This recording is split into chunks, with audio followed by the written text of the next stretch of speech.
Thank you so much for taking the time out to join us today. I'm Vidushi. I'm part of the Kae team, and I was fortunate enough to be one of the earliest seed investors in Fynd, which is Harsh's company. So the objective of today is to really try and understand what it means to build a culture, why culture is important, and does it really move the needle? I think that's a question that everybody wonders about, right? Is it a nice to have, need to have? What does it do for the organization? I can't think of a better person or a better team than Harsh and Fynd to actually tell us more about it. So thank you so much for taking time out to do this. Thank you, my pleasure. And I'm going to request Harsh to start by just introducing himself to all of you and maybe telling us about, how did Fynd happen, or rather Shop Sense, or no, Ad Sale. Ad Sale, right. Yeah. Hi guys, my name is Harsh. I'm one of the co-founders of Fynd. At Fynd, I used to lead investor relations, not anymore, don't have much investors these days, but along with that, I'm actually the front-facing part of the company, so all our brand partnerships, all the ops partnerships, I lead that in the company. It's been 7 years since we started Ad Sale, so the company's changed 3 names, 3 different businesses, but stuck to one direction. So I would say that has been one constant for us, and we were lucky to have Kae as the very first investor in the company back in early 2013, and with every single round they've been backing us throughout. So we've pretty much feels like we've built the company with them. We keep joking that they actually had a larger share than we did, so the company was more theirs than actually ours. But I think let me just take you through the journey of Fynd and how it started. So Farooq and I knew each other back at IIT, as well as we used to work together at a company called Opera Solutions that did big data analytics consulting for clients in the US. And the reason why both of us took up a campus job is because at that time we didn't know what to start off with. So both of us always wanted to start up, not together, independently, but both of us ended up taking a job because at that time we didn't have an idea or a team that we wanted to pursue just at the time of graduation. We met each other in Opera, and we sort of immediately hit it off, where we would talk about what we want to do, ideas, potential business use cases and whatnot. And I think Opera really opened our mind to what data analytics can do in the world, right? We did a lot of project with financial services, CPG, retail, credit card companies, whatever it is, and that really opened our sort of mind to what can retail potentially do. What can data potentially do? And believe it or not, when we started off on our company, we started off with an electronics health record idea, and that company actually still exists today, just as a shell company. But we started off with an electronic health record idea, and Opera used to have this competition within the company where you could submit business ideas and the winner would get whatever 12 lakhs, second place would get 8 lakhs, third place would get 6 lakhs and whatnot. And we submitted the idea. We were actually submitting multiple ideas because Opera said that that idea the IP of the idea belongs to the company, and we will be able to monetize it. So we said we don't want to put the EHR idea because we don't want the IP to belong to them, but let's come up with 5 ideas that can potentially just win the competition and give us some capital, right? So the idea for using analytics in retail was one such idea that was there, and we said a lot of analytics in retail happened post-purchase or essentially after the transaction is completed, but no analytics in the offline retail happens pre-purchase. So whether when you're browsing, shopping, or even at the point of you making the transaction, there's no analytics that happens there. So we wanted to create a product or a service which will essentially look at what a consumer does while he or she interacts with products in the store before the transaction is made. So that was one idea. There were 4 other ideas. 2 of them came in the semi-finals, 1 of them went to the finals, and we ended up winning like an 8 lakh rupee prize money for this particular retail tech idea that was there. So we said, great, we've got 8 lakh rupees, we've got some savings of our own, let's quit Opera and let's start the electronic health record company. So we left our jobs, moved to Bombay, and we actually started working on the EHR company.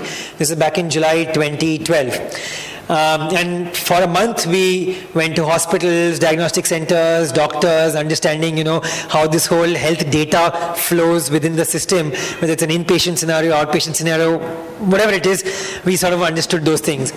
And a senior of ours was visiting, so we ended up having dinner with him, actually here in CPK at BKC, and we were just talking about this, and he said कि boss पागल हो क्या, तुम्हारे पास एक product है retail tech का जिसका एक demo पड़ा हुआ है, why don't you try selling that? So we said, but the IP belongs to Opera. He said, बात तो एक बार कर ले, Opera's not doing anything with the IP. So we spoke to Opera, they said, yeah, we're not doing anything much with it, go ahead, do anything. So that demo that we had created in November 2011 for the competition finals. We took it and we said, let's try reaching out to retailers. And unfortunately, not too many IIT Bombay alumni are actually in retail organizations, so we couldn't find anyone there. So we again saying कि अभी क्या करेंगे इसका, चलो EHR पे काम करते हैं. And the senior again said कि boss, you have so many of these designers in Juhutara Road, why don't you just walk in and try selling it there, because the owner's usually sitting there. So August 2012, we have an iPad in hand. Both of us are just walking down Juhutara Road, where you have all those high-end designers there. And we're walking in and we're supremely intimidated because, they're this is a bridal sort of couture place, and, what are you guys doing here? What technology, what analytics, doesn't really make sense, no need for us. And it started raining, and this is again August in Bombay, so it started raining, and we said, we were an iPad in hand, we said, we're not running an auto, so let's just walk into some store till the rain sort of subsides. And there's a diesel store on Juhutara Road. I don't know how many of you guys have seen that, opposite the Manikji Cooper school. And we didn't know what diesel was. I mean, we didn't know diesel was as expensive. We'd seen many people wearing diesel knockoffs from Fashion Street. So we said, "Theek yaar, hoega koi brand." So we walked into the diesel store just to save ourselves from the rain. And so happens that the marketing manager of diesel was doing his weekly rounds in that store. So we showed him our product. And he said, "Kya, this looks interesting. Why don't you pitch it to the brand head?" And that's how the idea of Fynd actually started. And from there, we went from an in-store customer engagement to so analytics to customer engagement to hyper-local e-commerce to overall O2O e-commerce. And now we do omni-channel, in-store, online, other places as well. So it all started off because we thought, let's walk into a store. Not we thought. Our senior told us, why don't you just go to a store and show this product that you have already built a demo for. And that's how the company had started. I think over time, as we started building the company, like I said, the products have been very different, but the direction of using technology in retail for offline has always been consistent there. And I have a feeling that DNA and what it took to actually walk into a store and walk into many stores in many ways and sort of try and show them what you've built is what you'll see consistently play out in the journey and in the culture, and we'll come to that. But also just to tell you that this is supposed to be interactive, so feel free to ask us questions, ask Harsh questions actually, not me. And I'm sure there's a lot more to be gained that way. So my next question actually is really, what culture, why culture, how did that even come to you? Because I think for the most part, the Fynd story has been about survival. Right. I think every time we were, I don't know, maybe seconds away from going under. So I think there were 6 times that we've pretty much not had cash to pay salaries that month. Yeah. There have been 6 times in the last 7 years. That's happened, yeah. Yes. So that's what I'm saying. So, this is not the story of an organization that's been super well funded, has a lot of cash, has a lot of bandwidth, resources to start thinking about esoteric things like culture. Which is why, for me, it's been even more interesting to see that it plays such a central role in an organization that's very often been struggling for survival. And that's why my question that, how does this even come about? Like, what brings you to culture? Why do you even think about culture in such a scenario? So I think as in I think most startups, things happen only once you're faced with a situation, right? I mean, whenever someone asks you by when do you need it, usually the answer is yesterday. And I think the same thing happened with us for culture. I think I can sort of point out 2 sort of milestones which forced us to think of culture. I think the first and foremost milestone was when somebody from our team came to us and said that they've got a 40% higher offer somewhere else, and they were thinking of leaving at that time ShopSense and joining whichever that company was. And we kept understanding, and that time we were a team of about I think 22 people. So we were sort of engaged with every single employee ourselves, right? So unlike now where you've got their leads that engage with them, we're trying to understand what is it that's going on there, and we realized that it was for a problem statement that was not as interesting as what we were doing. It was for a role that was not as impactful as what we were giving. It was for something which is purely the fact that there's a 40% extra that's been available in the market. And that really got us thinking that, this has happened for the first time, but this could continuously happen. I mean, why is it that it'll stop at just that one person coming up and saying, hey, I have an offer for 40% higher salary. Can you guys match that? And I think that was the first milestone where it really got us thinking, saying that, if we fundamentally know that this is a good problem to solve, we're building something which is of high impact, why is it that the team is not either recognizing it or are we not able to verbalize it in as many words? So I would say that was the first milestone which sort of got us thinking that, do we really want to build a team that sticks around only for money? So I think that was like the first sort of thing. The second sort of milestone happened when we moved from ShopSense to Fynd. So when the pivot happened, and it was not an easy pivot. I mean, it was an easy perspective, saying that the investors were saying, we'll back you, whatever you want to do, don't really worry about it. But from a team to actually go through saying that, hey, I don't know what the company is doing. It took us 8 months. It took us from about December 2014 till about October 2015 to actually make the full pivot possible. In between, we tried multiple things, right from selling socks to, looking at Zoom car models and whatnot. I mean, you're looking at everything. And I think Kae came and told us, listen, you guys have cash on the table. We believe in you guys as a team. Do whatever you want. Just come back with some idea. So I think during those 8 months also, the team was a bit lost. I think we as founders were not able to give the right direction to the company. We were not willing to invest a lot more capital and a lot more efforts towards building the product because we don't know what's going to, go in there. And I think that was the second milestone where the moment we shifted from sort of ShopSense to Fynd, a lot of good people that we ended up losing, right? Because we were just not able to give them direction. And I mean, all of those people are still there today. We were still in touch with them, and I will go out on a limb, and if you were to meet them, they will still talk about the good old days of ShopSense. But I think that was the second milestone which got us thinking, saying that now that if we have to rebuild a team from scratch, where we've let go, or we haven't let go, but a lot of good people left us, how do we rebuild that team? So it was these two sort of incidents. One which was trying to figure out, do people really want to stick with us purely for money?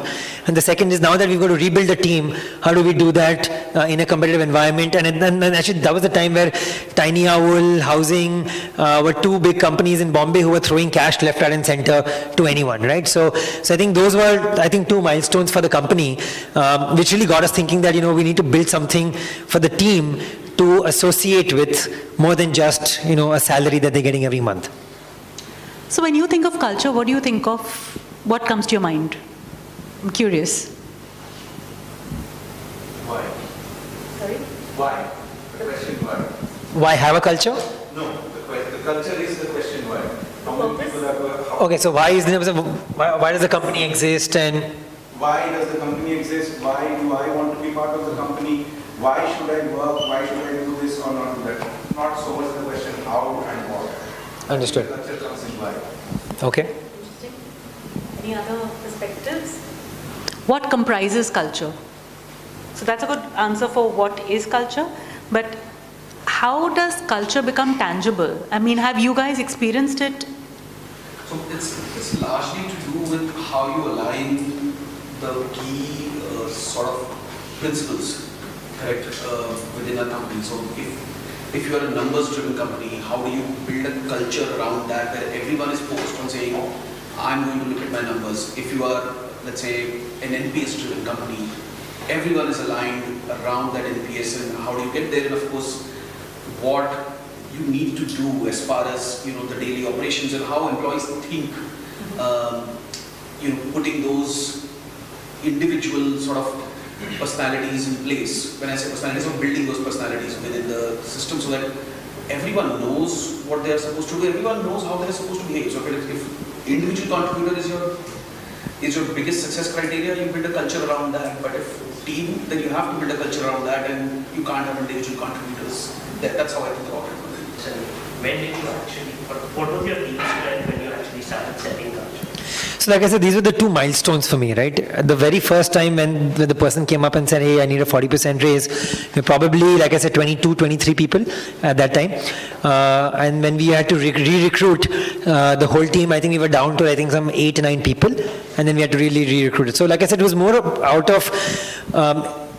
of a need to actually have something beyond just money to be, or something beyond just salary, honestly, which sort of forced us to actually create a culture. And then, see, of course, yes, as founders, we knew the kind of people that we were. And it's very difficult for you to build a culture that doesn't resonate with you. Otherwise, you yourself will be, out of sync with your company's culture. So I think that discipline within the founder needs to be there. And I think we understood the kind of people that we were, and we tried building a culture around it based on those principles, right? At the end of the day, there's no right or wrong. I mean, like he said, if you have a culture of individual contributors, you have a culture of teams. I mean, that's absolutely fine. There's no right or wrong way to do that. But it has to resonate with you as a founder, because you are, at the end of the day, the custodian of that culture, right? And it is not about the size of the team. It should happen probably at 1, it probably at 10, probably at 150, probably at 200, probably at 50. I don't know that. It never was an active thought from our side, because we were just muddled in so many other problems that we didn't really think about it. Of course, we would read a lot about it, but never really do it because we had other issues. But when these two milestones happened, that's when we really got forced to think about, okay, what is there for a team to work with us beyond just salary? So fun fact, Kareem, the organization Kareem, the two founders actually wrote down their values and what culture they were going to build in the organization even before they got their first dollar in, and even before they hired the very first employee, even before they had their first car. Like, that was the starting point. But for us, that wasn't the case. For us, it was only after sort of this thing happened. But right, yeah. And just to your question on when, I don't know if there's a good when. I mean, it should probably be... I mean, if you're thinking when, it should be yesterday. I mean, like I said, it's usually that. If you started thinking about it, then clearly something's happened that is because of which it sort of bubbled up to you, like put it that way. So after those two events, and you started probably consciously building in a right. How did you see things change? So I think instead of change, I think how we started going about doing that, and I think it started with the recruitment itself, because it's difficult to change someone while some things are already done. It's easier to actually get people in or to follow those guidelines when you're recruiting itself, and you're better off doing that earlier rather than later.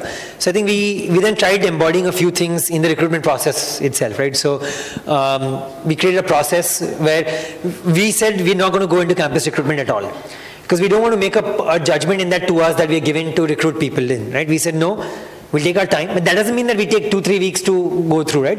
We're saying we will have our own steps that we do to actually ensure that. When he spoke about whether it's a data-driven culture or not, so I think for us as founders, we always were data-driven. I mean, we came from an analytics background as well.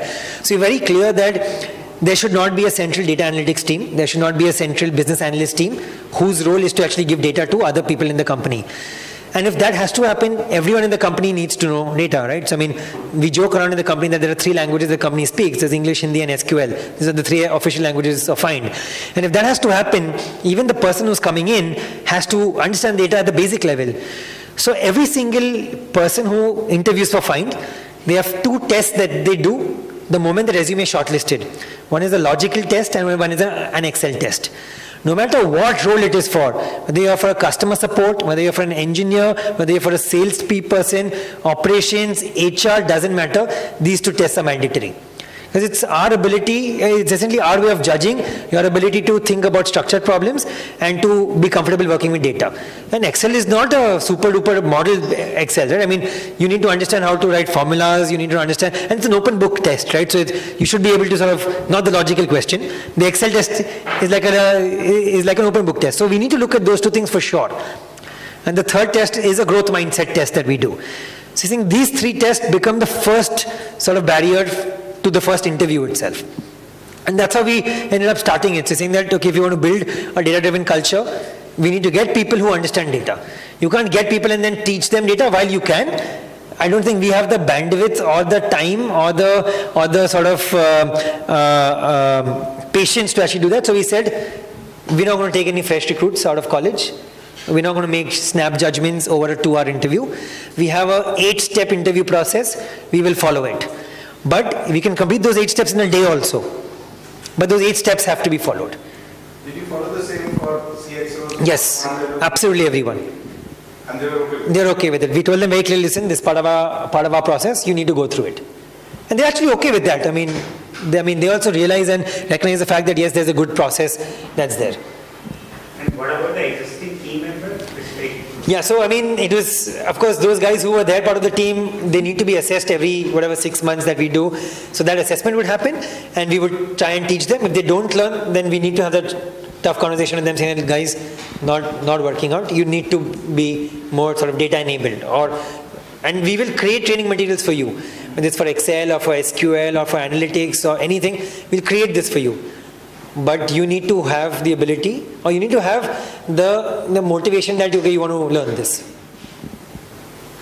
So it started off more from a recruitment perspective, so that we could get the right team in place to do that.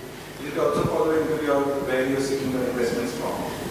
You also they were on the same. Okay, let me be saying beggars can't be choosers. We were in that space, honestly. We've always, I think, except the last round, we've always found. We were aligned.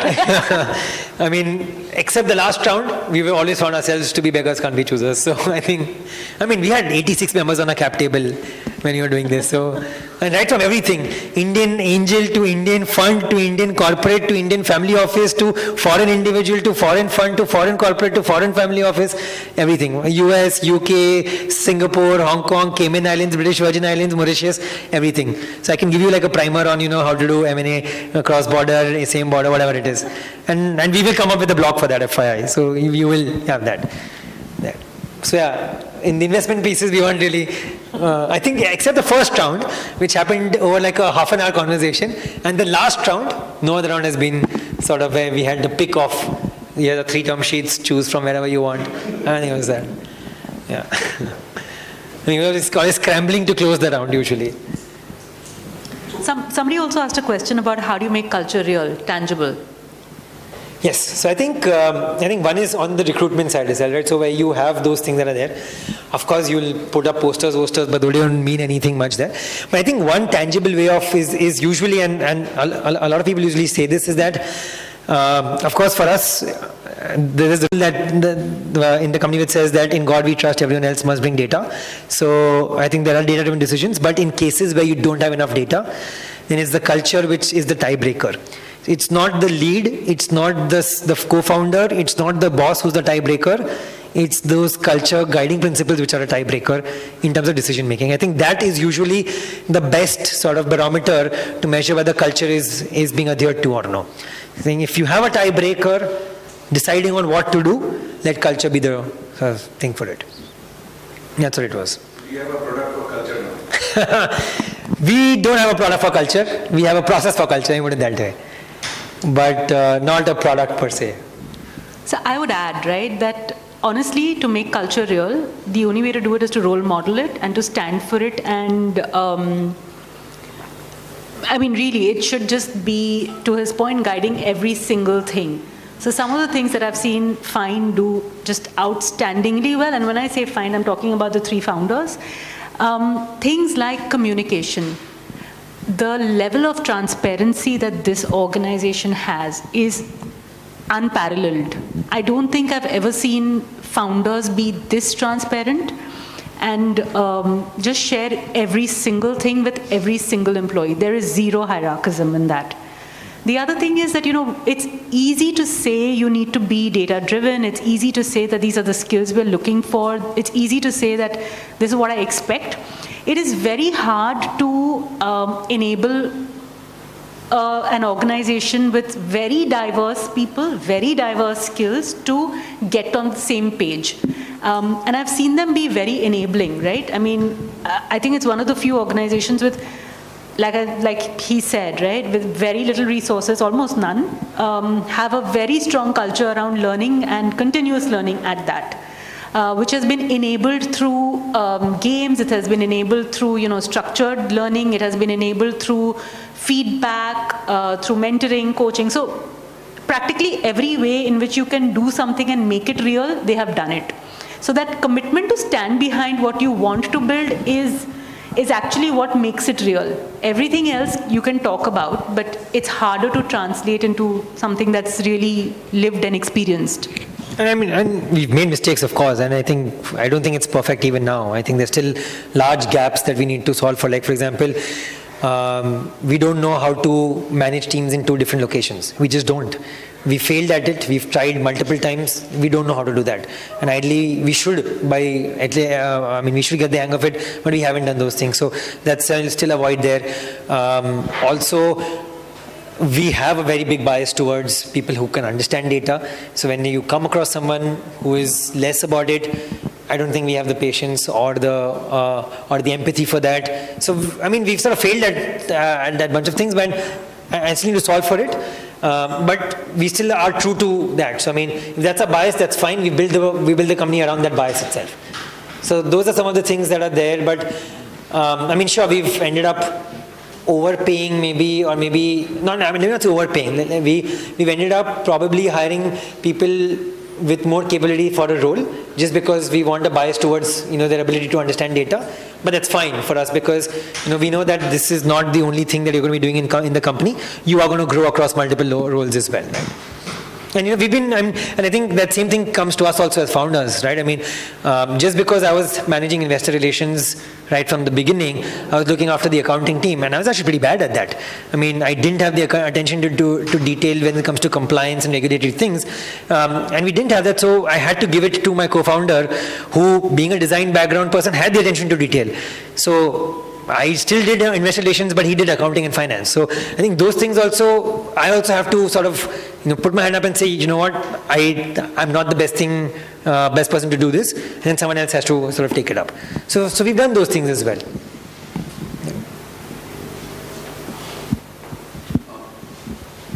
Now, during the recruitment process, beyond the first filter, what are the filters you use? Yeah, so I think the first... questions to test it. Yeah, so I think first is, these sort of 3 tests that we do. Then there's a first round of interview that happens to understand the depth of the candidate in terms of either their knowledge or their capability or their curiosity. So we look at these sort of 3 things in the first interview itself. If the candidate passes the first interview, then there is a task. So for an engineer, there would be a coding task. For a salesperson, it will be a pitch task. For an ops person, it will be a process design task. But there will be a task. Right? There's a task that happens post the first interview. The second interview is essentially learning that, essentially presenting that task, and hence cross-questioning on how well you've done the task, how deep you've gone in that task, and so on and so forth. Then the third interview is a case study. So again, more about unstructured problem solving. And the fourth interview is essentially with one of the co-founders, just to understand what you want to do, where does it fit, and then the fifth becomes a reference check. So these are the processes that end up happening, and only then will a person be given an offer letter to join Fynd. Have you been able to do culture test during your reference checks? Not really, but I think it's usually in the, we've screened for data ability, number 1. We've screened for depth of knowledge, number 2. We've screened for unstructured problem solving, number 3. There's a fitment interview that happens, number 4. And we also test for the kind of questions that they ask us. So we judge people based on the question that they ask us. We judge them how much they know about Fynd, because it's not as though we've not put everything out there. We probably have one of the most open blogs about the way we work, right? So I think we definitely judge people based on how much do you know about us. Have you gone the extra mile to understand the company that you're interviewing at? And I think those become part of the culture things as well, right? So once you've sort of looked at these things, you've pretty much taken these filters for the culture test in there. So for reference check, it's less about culture. It's more about trying to identify the weaknesses of the person, not in order to reject the offer, but to say, what do we need to keep in mind when that person joins us? That's usually why the reference check is done. Just on that point, right? Having heard Harsh now, I feel like they could have done a better job about testing for culture through the recruiting process, because I think what you've tested for is great skills, but right. again, one of the things that can be a bit hard about being at Fynd is brutal honesty. Not everybody can handle it, and not everybody deals with it really well, right? And I think you've seen that in your hires. Right. So maybe that's something to test for, and maybe there are ways to do that. Just if it helps. Normally, there are 2-3 things that really help you understand what makes a person succeed, because eventually what you're hiring people for is what they can do to succeed and what they're really good at. You never really hire for strengths and weaknesses. I mean, weaknesses, to his point, is probably something for you to keep in mind, but cannot really drive a hiring decision one way or the other. So when you're looking to, I guess, understand what makes the person tick, things to generally ask for are, experiences and examples from their life where they have been super successful and where they have failed miserably. If they can recount those incidents to you with a great level of detail, that will give you a good insight about what works for that person and what doesn't. So that's just something you could try.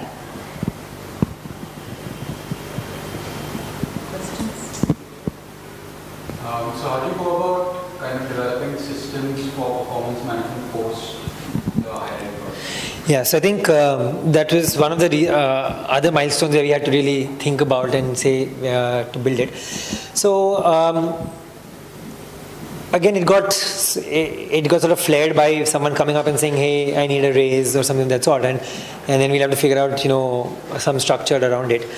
And at that time, we did multiple sort of multiple companies in the way they had done their performance evaluations, what frameworks they use, point system, grading system, bell curve, non-bell curve, OKRs and milestones and measuring, and all of those things we looked at, and this is early on.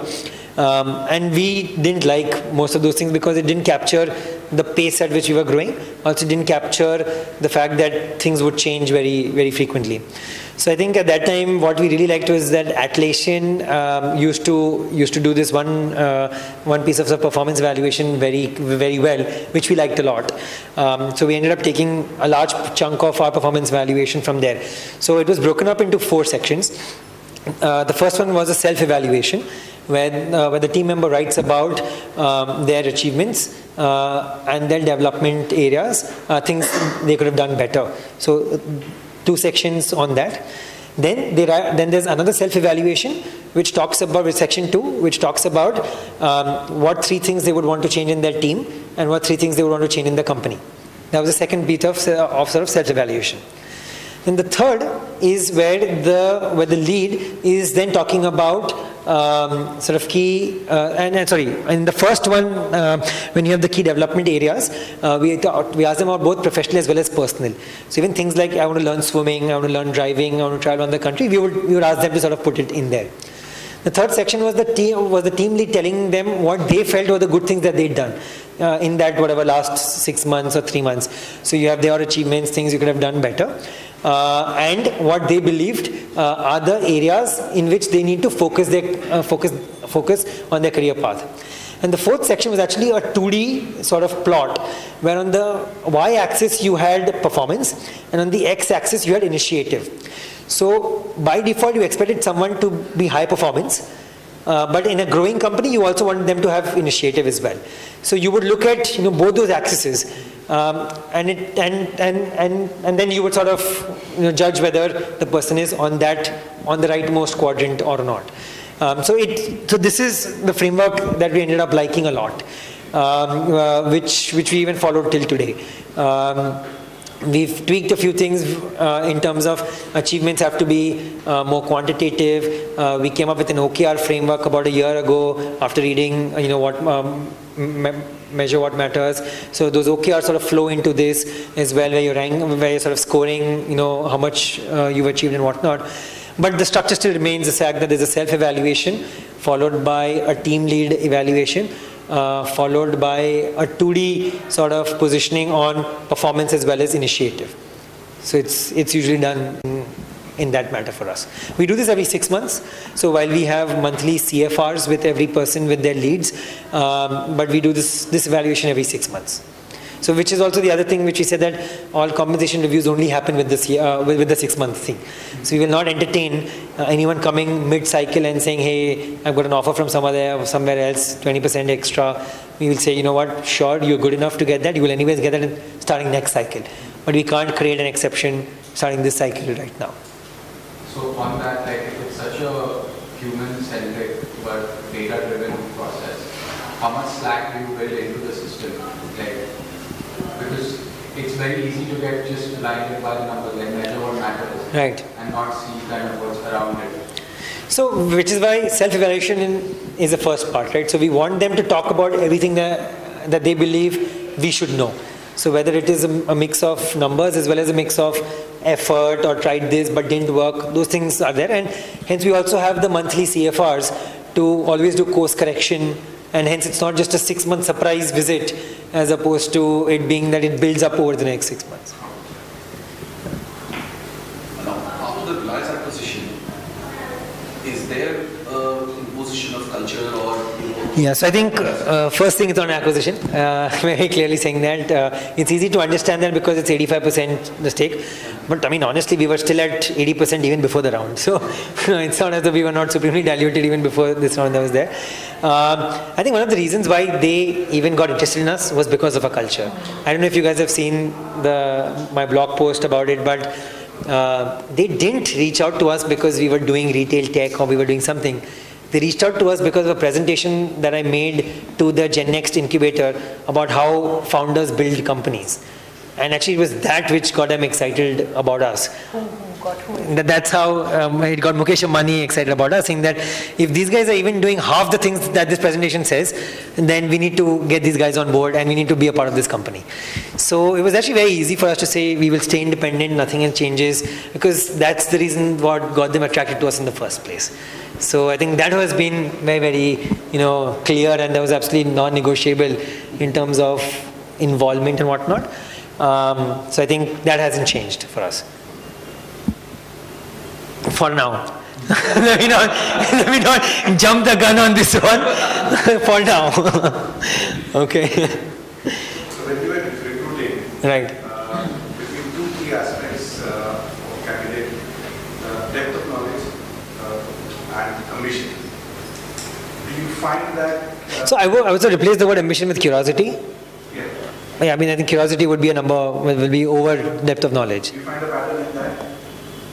I think, okay, let me not be sad. I think about a year ago, I would usually rate curiosity over depth of knowledge. Also depends, and now I think it depends on the function. So I think while we require a basic amount of sort of curiosity and knowledge in everything, but if it's a function which is a lot more process oriented, a lot more sort of doing tasks, we would look at depth of knowledge to be slightly above curiosity. But you would still want curiosity as a base metric there. But if it is a slightly more senior level load, then we would look at curiosity more than depth of knowledge.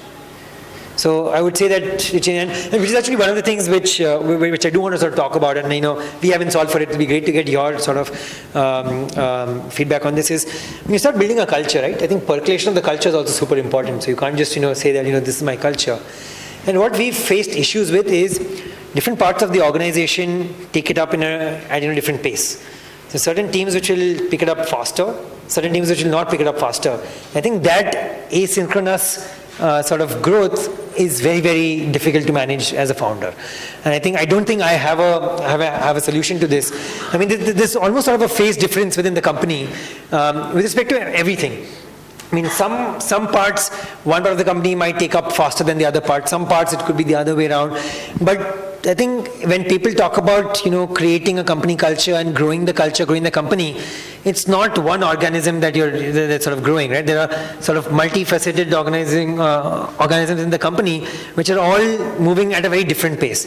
So I think, and we haven't seen a lot of this, I mean, we do read, but we haven't seen a lot of literature around, even within the company, while everyone talks about the company should have a goal, company have a vision, company should have a way of working, but how do you percolate it when you've got two different teams at different pace of growth? So, I mean, I don't know if some of y'all would have faced it, if you can sort of shed light on that, but that's not something that, at least we've been able to put a finger on.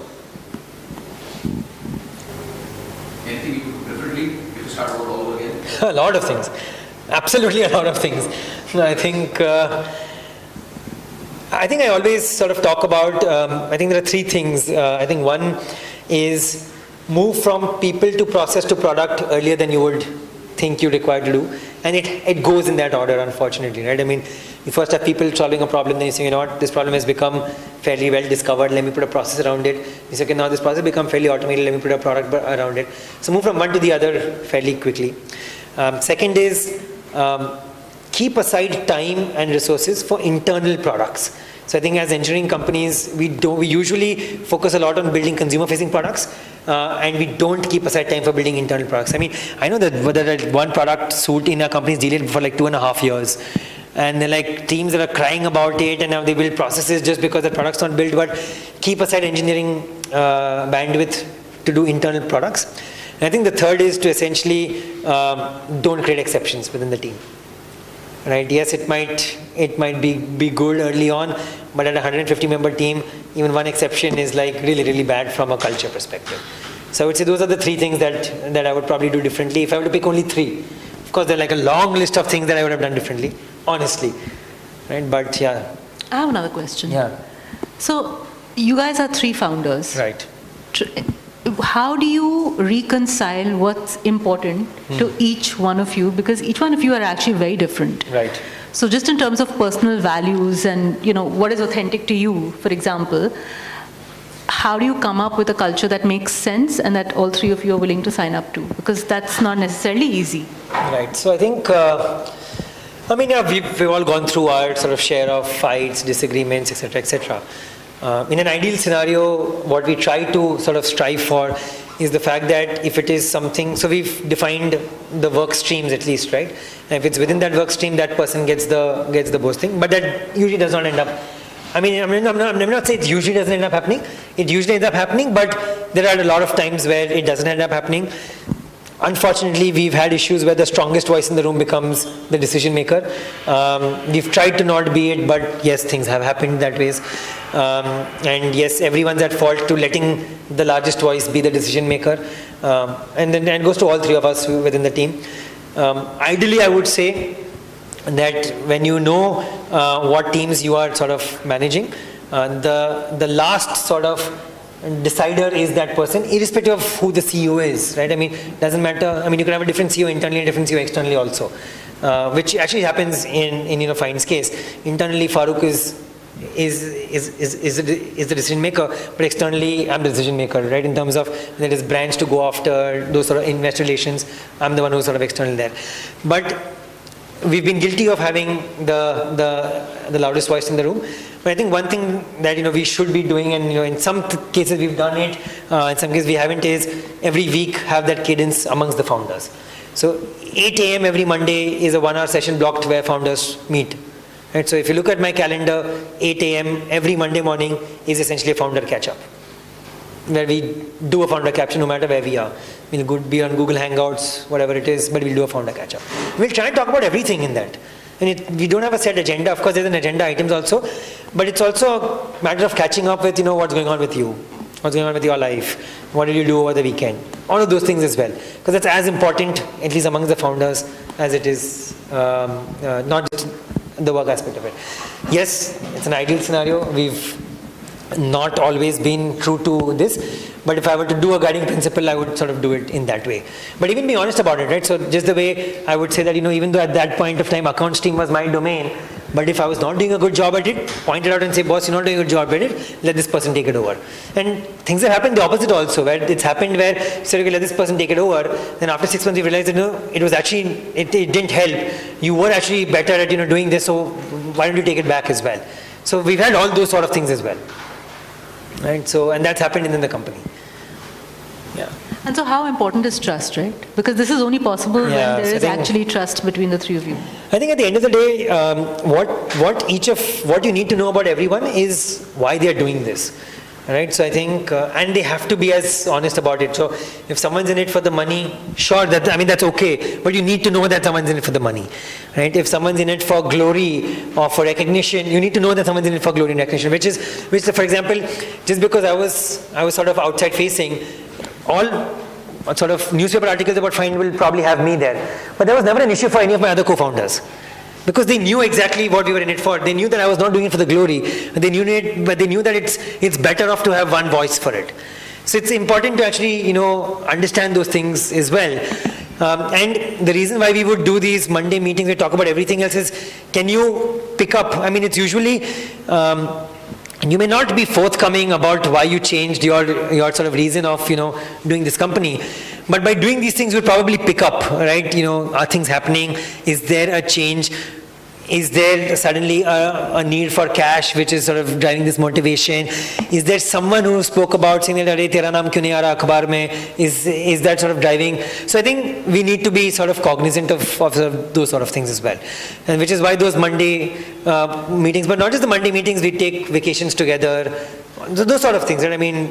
All 6 of us, with me, my wife, and my co-founders' wives, we would take vacations together.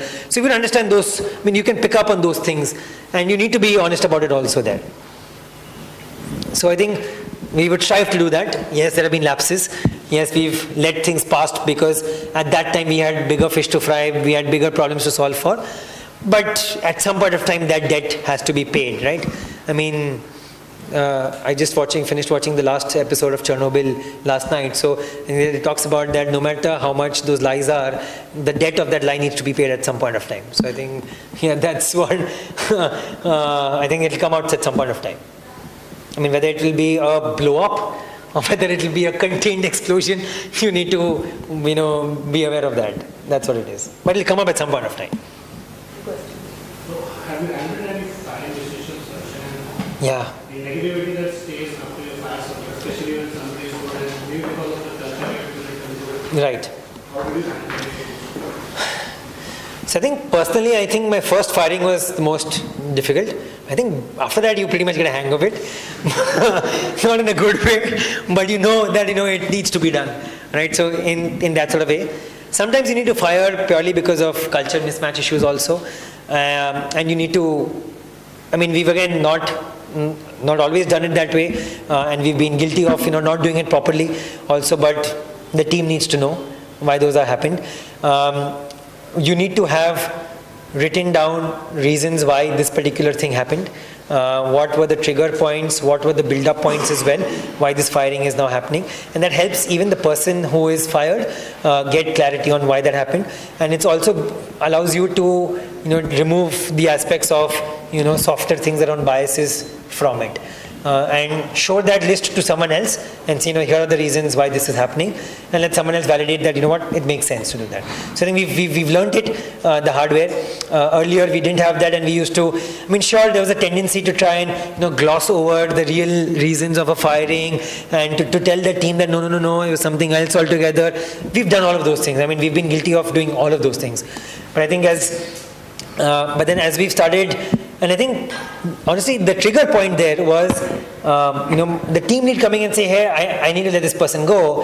And this person emailing you later saying that, there's a Ram Kahani of, what actually ended up happening, and then it becomes a he said, she said, right? So I think that was the first trigger point, and we said, okay, fine, need to write things down and say, why is this happening? Have a sort of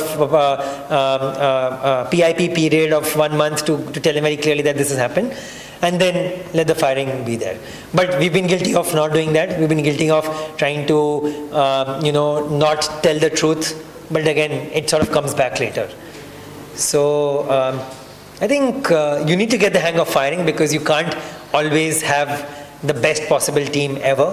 So I think you need to get, and yes, your hiring mistakes may happen.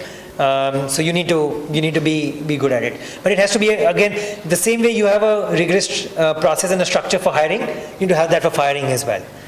So even that has to be done in as structured a way as possible. Unless it's for ethical reasons. Unless it's for ethical reasons, yeah. But even then, there still is a structure for it, right? Yeah, there still is a structure for it. We try and tell people, listen, you are going to get fired. If you want to resign, we're happy to sort of accept your resignation. But if you're not happy to resign, then yes, we may have to fire you. And we've done that. We fired as well. For whatever reason. It seems a lot of times founders lose track of what's actually happening on the ground. because you either end up overhiring or you end up doing a lot of those mistakes. Right. Did you face issues like this? If yeah, if not, then how did you really? So I'll tell you, there were two instances. I think for us, it always took time for the money to hit the bank. So for the last sort of 2 months, we were always on fumes, and that automatically sort of put us in the mindset, conserve cash and not really go beyond that. So it's not usually the moment the money hits the bank. It happens probably 3-4 months after, where you have monthly sort of reviews or quarterly reviews saying, "Acha, abhi number kahan hil raha hai, nahi ja raha hai, wo ja raha hai." So it did happen there. We made 2 mistakes. I think hiring has of course been one, and also burning capital for growth has also been the other one. We made those mistakes. I mean, honestly, we made those mistakes. But we've had to pull back, at least on the hiring front also, as well as on the growth side, had to pull back. And I think this is one area where if the differences within the founding team, it's helpful, right? Because someone else will keep someone else honest about it. So I think I think this is a place where there's a good difference. But yes, we've been guilty of those things. I mean, yes, times that we've blown through a shit ton of cash, times that we've overhired and then realized that we don't really require people, so then fire them. But I'll tell you what, I think mass firings we've pretty much done only when we've automated a process, and hence that team becomes redundant. So those are the only times where we've done a mass firing. Even when we were on the brink of sort of bankruptcy of sorts, we've never done a mass firing. We told people that, listen, we have a potential to raise the next round of funding. We probably got a term sheet. We're probably in the middle of a DD. Hopefully, we'll get a bridge. Why don't you take a pay cut? And we've actually done that, and that's helped us. And the team also understands. And when we told them that, listen, you take a pay cut. When we do raise funding, the months in which you did take a pay cut, we'll give you that money back. So we did that as well. So we've done those sort of things which didn't require us to fire a good chunk of people, except in cases where we've automated the process. And even there, we first put them into other teams. If that hasn't worked out, then they've actually moved out. A quick question is that hyper growth and overhiring, is that 2 symptoms that so many startups have kind of blown up, right? So from your personal experience, I mean, what are the early red flags that all the budding founders can actually protect so not to make that mistake? Or at least minimize that mistake, because I mean, I have been part of a couple of startups. Both the startups with the same mistake, and that eventually led to a very chaotic situation in terms of hiring. So that's not really a rosy scenario, right? So when the funding is there, I mean, you have kind of lavish parties and whatnot, right? But when the funding comes, it's crushed, right? So I mean, from your experience, what are the early signs that founders can take care of? Early signs. I think she would be a better idea to give early signs than I would. Can I? Yes. So I think you need to work closely with your board. You need to have plans. You need to follow plans. Having money doesn't necessarily mean that you spend it. You need to spend it to a plan, to an objective and an outcome. And to that extent, I mean, I think that's why maybe while it may not be very pleasant to constantly be reporting to the board, it's necessary, because it is some form of a check and balance that helps you just sort of stay true to, whether you are on track, not on track. Also, it gives you, hopefully, you have a board that can maybe share some perspective around benchmarks, what seems like like a reasonable burn at this stage for what you want to do versus what seems unreasonable.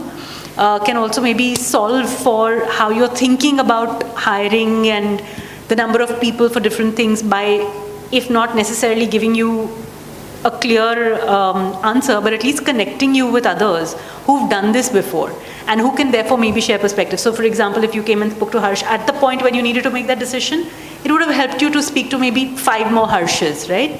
In order to come up with a better outcome.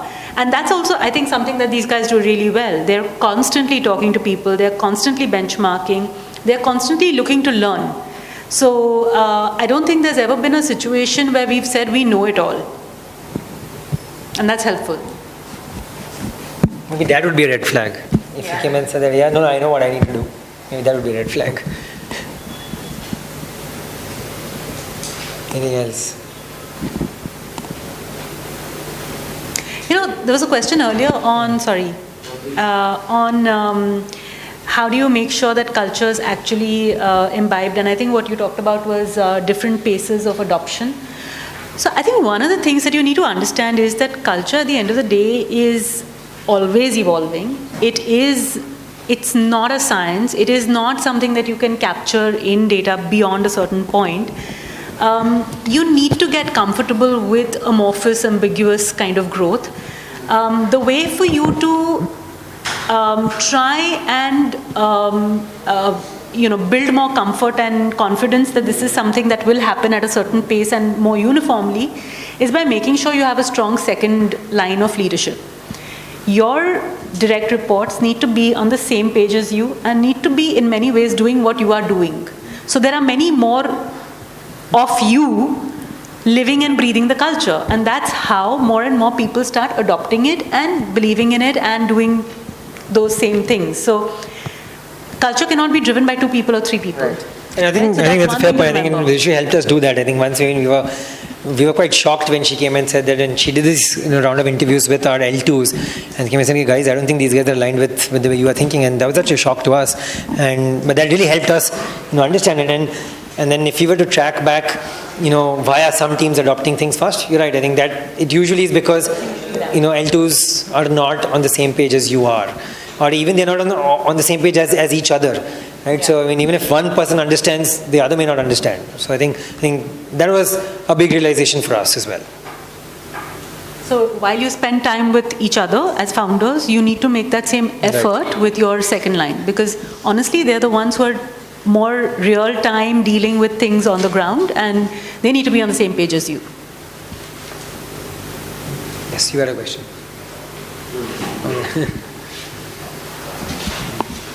I think we have like the last 5 minutes. So any last questions? Was this helpful? Yeah. Was it for you to let go of the reins? Of the reins of the in terms of most of the founders that a lot of times I've seen, even after raising funding, right? They can't let go or delegate.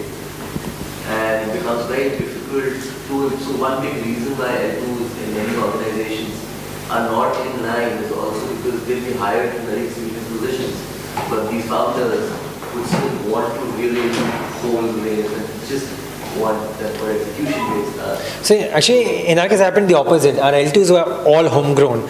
Like every single L2 joined us at the bottom 2 levels and has grown up to be an L2. We've probably one person that came in from outside, Sandeep, but didn't succeed. Yeah. So I think for us, L2s have always been there, which also is an issue of, and hence we never had the issue of giving up. Maybe we're just lazy to do it, so that's why we just gave it up more easily. But no, you're right. There are different places where there is. Like it was very difficult for me to give up at least the brand-facing roles to the team, because and I always justified it saying that, the client wants to meet the founder, right, as opposed to meet someone else in my team. But again, the client wants to meet the founder because the founder comes to meet the client, right? But if the founder stops coming, then the client has to make do with with the next guy as well. So I think those are a few things that were there, but it's not always that easy. I think one way of doing it is one sort of thing that discipline that I tried inculcating in myself is that if someone asks you a question, and if you believe that person has all the data to answer that question, don't answer the question. Just don't entertain it. Right? It might take them more time. They might come and saying, boss, sorry, don't have time, you figure it out. Then it might be that. And I think something also goes back to that reversible decisions versus irreversible decisions. And the ones that are irreversible, I think you need to build that saying, just do it. Or at some point of time, you just don't have enough time to manage everything, right? Where things become just so much to manage, you're saying, boss, time hi nahi hai, karo tum hi khud karo, mere paas time nahi hai karne ke liye. So that could be also the reason why. And then once you start doing that, say, okay, fine, then this is great. One question on very to that. I was always curious, so you raised money from Google. So at that point of time, if Google was interested, that means a lot of A-list VCs were also interested from the Indian ecosystem. Other than say the PR aspect which comes from say, because there the Google investments, it's like Google's second investment in India and all that. Was there any other benefits you felt when you picked up a Google compared to say other A-listers? So we actually didn't have too many A-list VCs. I think that round also happened inbound, the Google round. There were a few VCs that we had initial conversations with, But I think we we went about constructing that round in a very different way. I think what we realized at that time is, in order to be a potent force in the e-commerce space at least, we realized that we had to align with someone big. I don't think any VC either had more capital to give to companies in the same domain. And no matter we were O2O, whatever it is, but large part of business was still e-commerce, it's still fashion e-commerce, which is not the case today, but at that time it was still there. And we were still thinking of it at that, in that line. And we realized that, you know, इनसे पैसे लेके Google को कोई तो देना है traffic के लिए, तो मतलब इनसे क्यों ले? अगर गूगल पैसे के साथ ट्रैफिक भी दे रहा है तो वहाँ से लेते पैसे. So that was honestly the thought process, right? It was pretty much just that. He said that कि मतलब let's not get, I mean, why not get aligned with someone who can give you more than just cash? And that's what actually drew us to the Google round. Yeah. Can you also highlight some of your mistakes in tech? Lots of mistakes in tech. I mean, Guys, can I just suggest that we take this offline over maybe... No, I mean, I think tech we can do. If there's any other question, I think... Any other questions, or can we make this the last question and then we can continue from here? I think on this I would say the one big thing is not putting in enough time and resources to build internal products. I would say that would be my biggest mistake in tech. And to focus too much on external products, but not focusing on the internal products. So I would say that would be my biggest mistake in tech. Our biggest mistake in tech, yeah. Was this helpful? Great. Thank you so much for spending your evening with us. Yes, I'm at harsh@fynd.com, so feel free to reach out to me. I don't carry cards a lot these days, but yeah, so it's harsh@fynd.com. Feel free to just hit me, ping me up, whatsoever. Feel free to reach out to us, visit us, nothing of that sort. I mean, all doors are open. Feel free to go through our blog. A lot of what we do is covered in the blog as well.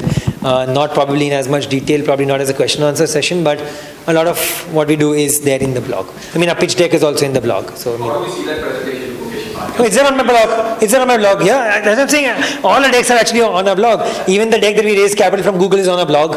This Mukesh Ambani deck is also on the blog. So it's all there, honestly. So yeah, increase my page views on my blog. Yeah. All right. Thank you so much. Thank you so much, guys.